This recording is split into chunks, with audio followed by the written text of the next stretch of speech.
Aujourd'hui, mes frères bien-aimés, et n'en soyez pas étonnés, l'Église nous demande de reprendre place dans le cénacle où Jésus ressuscité vient de faire irruption avec son corps glorieux, traversant les murs, montrant ses plaies cicatrisées et parlant comme vous et moi. Quel mystère que cette présence nouvelle du Christ qui ira jusqu'à manger devant les apôtres un morceau de poisson après l'avoir porté à ses lèvres de toute sa main stigmatisée. Oui, mystère de cette vie après la mort qui nous attend tous, et je le dis sans attendre, qui nous émerveillera. Vous verrez, mes frères, lorsque nous y serons dans ce paradis de Dieu, combien nous serons bouleversés par l'éclat de la gloire divine, et bien plus encore par la liberté que nous aurons gagnée, car sur la terre, il faut bien l'avouer, en raison des événements qui viennent circonscrire nos vies, mais aussi à cause de nos idées, autant dire de nos conceptions souvent trop étroites, nous rétrécissons, j'en suis sûr, la liberté que Dieu pourtant nous a octroyée. Et attendez, ce n'est pas fini. Lorsque nous recevrons, à la fin des temps, notre corps glorieux, alors là, ça dépassera les bornes, c'est le cas de le dire. Un nouveau monde, une terre nouvelle, où se promèneront nos corps étincelants de lumière. Que de surprises et que de joie nous attendent. Souvenez-vous, lorsque Benoît, qui priait tranquillement dans sa chambre, fut empoignée par deux colosses d'anges, parce qu'il fallait la porter, cette Benoît. Elle fut transportée en plein ciel. Oui, souvenez-vous du ravissement qu'elle éprouva en voyant dans les allées du ciel les bienheureux transformés en véritable soleil. Malheureusement, aïe aïe aïe, selon Benoît, tous ces bienheureux étaient jeunes et blonds. Vous voyez, ça part mal pour moi. Mais que faire? Espérons tout de même. Et de toute façon, quoi qu'il en sera de l'avenir de nos corps et de nos cheveux, pour le moment, nous revenons sur la terre et nous restons encore un instant dans le cénacle. Après avoir rappelé aux apôtres que tous les prophètes avaient annoncé que le Messie devait souffrir et ressusciter, que voulez-vous, mes frères? C'est normal, il fallait que les choses soient bien claires dans la tête de la jeune Église. Souffrir et ressusciter, Jésus va conduire les apôtres aux abords du village de Béthanie. Alors peut-être que ces derniers ont-ils alors été traversés par l'idée que le Christ ne quitterait plus la terre et qu'ils allaient connaître la joie de le garder tout jeune ressuscité à leur côté. Peut-être aussi ont-ils imaginé, en s'approchant du village de Béthanie, que Jésus allait s'arrêter le temps d'un bon déjeuner chez ses amis si chers que sont Marthe, Marie-Madeleine et Lazare. Après tout, un tout petit bout de poisson, ça nourrit pas son homme. Et en plus, quand on est Dieu, n'en parlons pas. Mais voilà que soudain, et nous y sommes, Jésus se retourne, fixe les apôtres, soulève sa main, les bénit. Et sur ce mouvement de miséricorde, de manière inattendue, s'élève de terre et disparaît dans les airs. Spectacle impressionnant qui pousse, que dis-je, qui contraint les apôtres à se jeter à terre et à se prosterner de tout leur long, tant ils sont convaincus qu'ils viennent d'approcher encore une fois, et de près, pas moins que la divinité. Saint Luc achève très simplement son récit en précisant que les apôtres sont alors repartis pour Jérusalem, le visage et le cœur inondés de joie. Mais comment pourrait-il en être autrement? Ils viennent d'éprouver avec les yeux la certitude que Jésus, le Christ, leur ami, leur amour, leur maître, est bien le Dieu Tout-Puissant, le Créateur de l'univers, car bien évidemment Dieu seul peut quitter la terre en s'estompant dans les airs. Essayez, vous allez voir, ça ne marche pas. Et les voici donc, nos chers apôtres, désormais convaincus que derrière le monde physique et les réalités palpables existe un autre univers, un univers céleste, où le corps glorieux du Christ peut entrer et où par conséquent la mort entre vivante.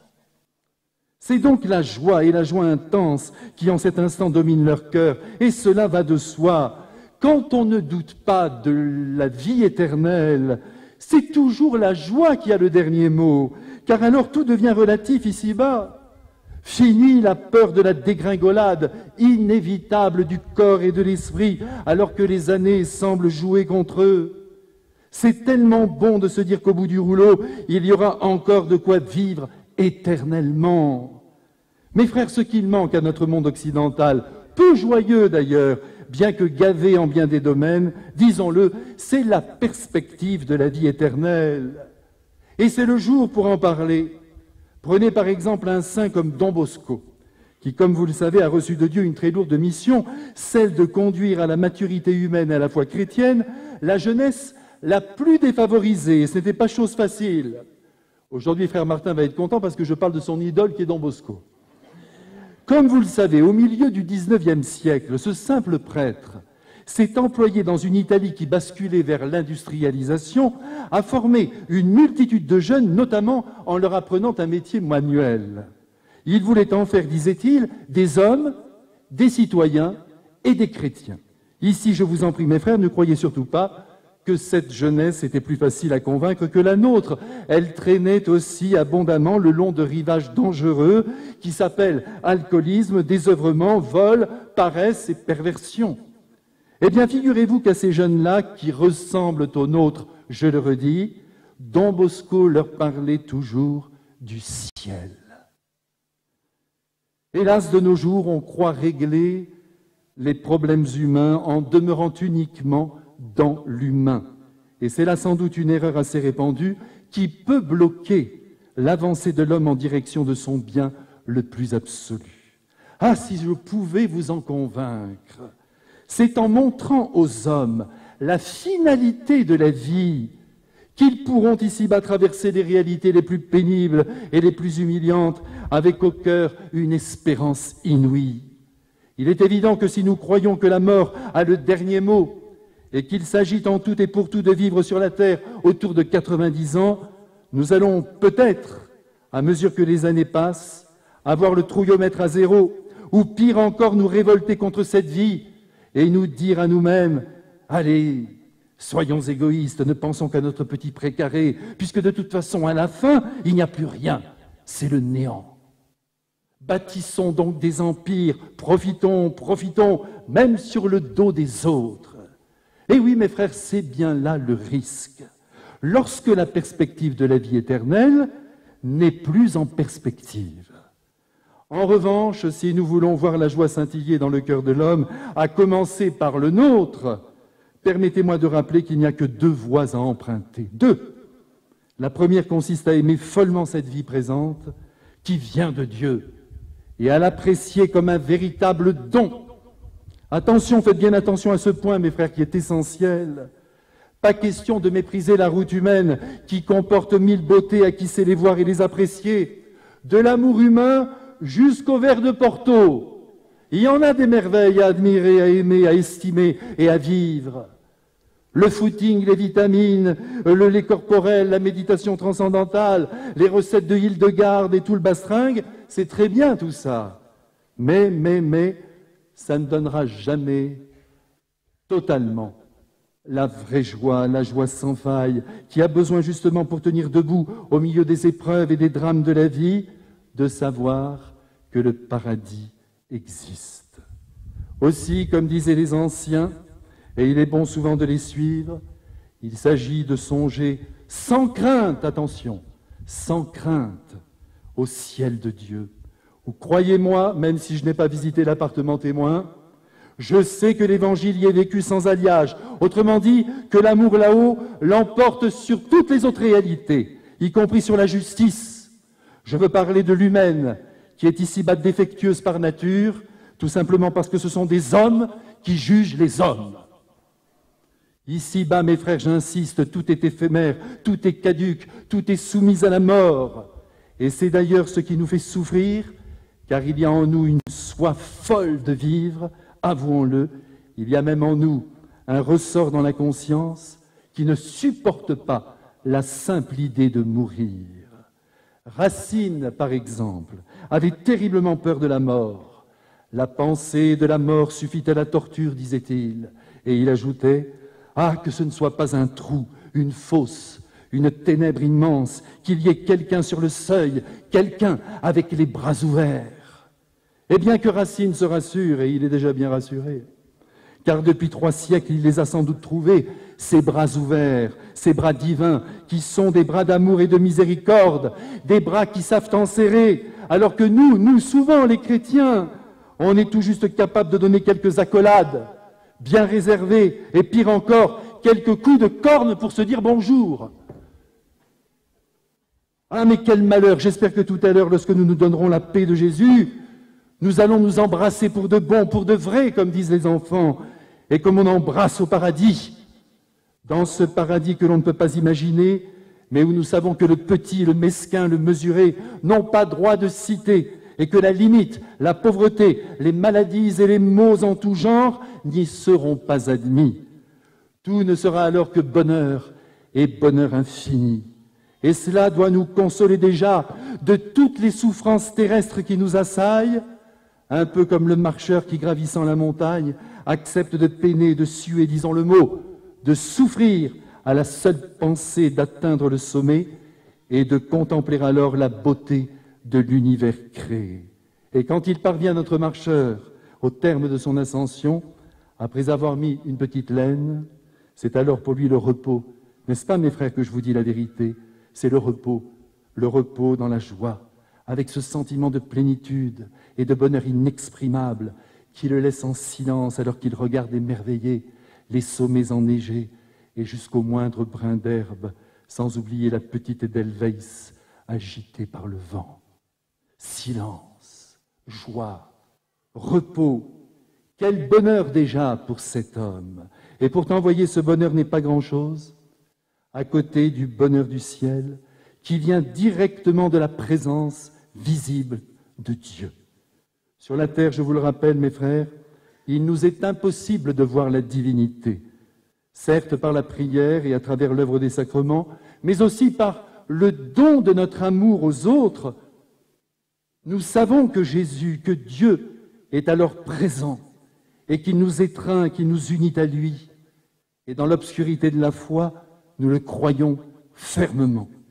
C'est le mot de Mère Marie de l'Incarnation, je ne sais pas si vous la connaissez, cette grande mystique française du XVIIe siècle, qui osa cette expression magnifique: « Sur la terre, disait-elle, on voit Dieu en de claires ténèbres. » C'est déjà pas mal, me direz-vous. Certains jours, nous pouvons peut-être même le sentir, ce Dieu amour, cependant nous ne le voyons pas. Au ciel, mes frères, nous verrons Dieu notre Père, comme dit saint Paul, face à face, non pas par une représentation ou par une image formée dans nos âmes ou par l'aide du raisonnement qui nous ferait admettre qu'il est là. Non, nous le verrons tel qu'il est, comme je vois vos visages et je vous vois bien. Paul nous dit aussi, et c'est intéressant, que la vie éternelle est comme un poids, un éternel poids de gloire. Image curieuse qui fait penser à une sorte d'accablement, mais d'accablement bienheureux que nous pouvons d'ailleurs quelque peu expérimenter lorsque nous aimons un être. Nous sommes alors comme habités par ce même accablement. Ça pèse, oui, ça pèse comme un poids de bonheur, car nous retrouvons notre cœur, notre esprit envahi par la présence de l'être aimé, comme en ce moment des millions d'âmes au ciel sont écrasées sous la somme de la joie procurée par la seule présence de Dieu. Et cette présence, mes frères, nous comblera à notre tour durant des éternités d'éternité. Toutefois, mes frères, cette vision de Dieu que nous connaîtrons, aussi envahissante soit-elle, et je suis sûr que vous allez être très heureux que je dise ceci, ne nous coupera nullement de toutes les autres réalités. Comme je suis heureux de vous dire cela ce matin, au ciel, nos facultés intellectuelles, mais aussi sensitives, se déploieront. En Dieu, nous contemplerons toute la magnificence de ses œuvres dans l'ordre de la nature et dans l'ordre de la grâce. Un jour, le pape Benoît XVI a même osé dire qu'il se pourrait que Dieu, à la fin des temps, fasse émigrer dans le ciel certaines œuvres d'art qui sont le fruit de l'inspiration divine. Pensez à la ronde des élus de Fra Angelico. Allez, on embarque le tableau. Les Vierges de Raphaël et de Botticelli, les ciels de Vlaminck, les paysages de Monet, et même, pourquoi pas, la Tour Eiffel. Pourquoi pas? En tout cas, tout ce que nous n'aurons pas vu sur la terre, nous le verrons alors dans la lumière de Dieu. Pensez à ce spectacle extraordinaire qui nous attend. Et songez aussi, mes frères, ne serait-ce qu'à la vue des anges, mieux, à leur proximité, car au ciel, je vous le rappelle et préparez-vous, c'est la vie commune. Pas de tanière et pas d'individualisme. Fini la propriété privée. Le voisin du dessus, le voisin du dessous, terminé. Ajoutons aussi que de nombreux théologiens ont affirmé que les élus, c'est-à-dire vous, demain, et moi j'espère, nous serons placés parmi les chœurs angéliques. Alors là, mes frères, on a intérêt à bien savoir chanter. Et puis, n'oublions pas qu'au-delà de la vision des anges, nous aurons le bonheur extraordinaire et renversant de communiquer encore avec les êtres que nous avons aimés. La famille est reconstituée dans le ciel. Je le dis avec toute l'autorité de Tertullien, un immense théologien du IIe siècle. Écoutez-le, c'est lui qui parle, c'est pas moi. Dans la vie éternelle, le Père possédera le cœur de son Fils, l'époux celui de son épouse, et leur union spirituelle mettra le comble à leur bonheur. Et oui, mes frères, dans l'éternité, la joie de retrouver nos parents ou les enfants qu'hélas nous avons perdus sur la terre est assurée. Et non seulement nous retrouverons nos parents, mais aussi nos amis. C'est dire que nos affections se continueront au ciel durant l'éternité. Et il sera possible non seulement de se voir et de se reconnaître, mais plus encore de s'épancher l'un vers l'autre, de se révéler nos pensées, puisque tout cela appartient au monde de l'amour et que le ciel n'est qu'amour. Et même, voyez, mais ne m'en veuillez pas de vous dire cela, nos chiens et nos chats, et nos petits oiseaux qui réparent la solitude des hommes, nous les retrouverons, espérons-le, là-haut. Je ne sais pas si vous connaissez Francis Carco. Puisque j'ai le temps, monseigneur, je vous raconte une petite histoire. Francis Carco, vous savez, ce grand poète de Montmartre, avec ses amis, ils avaient recueilli un chien. Vous savez, c'était la misère pour tout le monde. Ils étaient là, près du lapin à Gilles, là-haut, à Montmartre. Et puis, ils avaient remarqué que tous les samedis, ce chien partait.